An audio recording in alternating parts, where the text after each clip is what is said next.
All right, Pats fans, let's get into some news before the game against the Texans. Christian Gonzalez is at Patriots practice, which in a red non-contact jersey, but which means he's on the track of coming back and being ready to go for the game on the weekend. He is still in probably concussion protocol, but him being in a non-contact on Wednesday and being at practice is a great upside.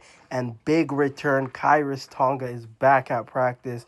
We really been missing him the last couple of weeks, stopping the run. It looked way better last week because Milt played and Bobby played, but Kyrus Tonga is absolutely locking up that run. And for a team that had a great running game against the Steelers defense last week, we really need Kyrus Tonga to play this week. Then we got some practice squad news to talk about. Patriots signed former defensive end and outside linebacker Darrell Taylor from the Houston Texans, who released him off their practice squad.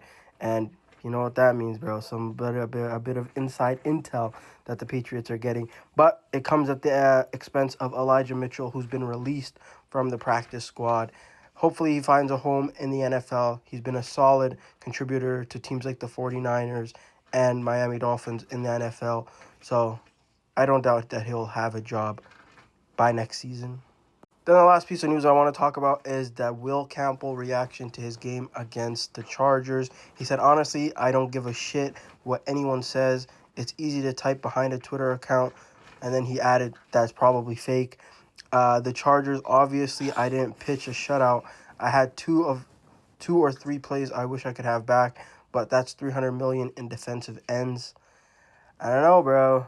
I don't like the sound of that. He should have just owned up to, okay, it was a bad game. Who cares what people are saying?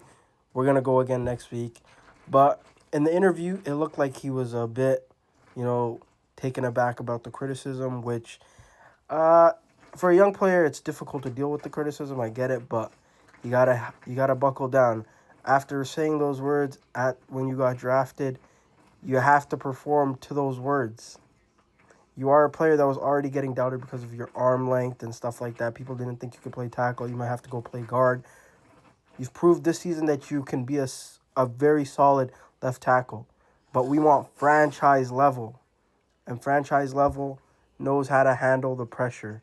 So I just hope he hems down this week and gets ready to absolutely annihilate Will Anderson like he did when he played for LSU.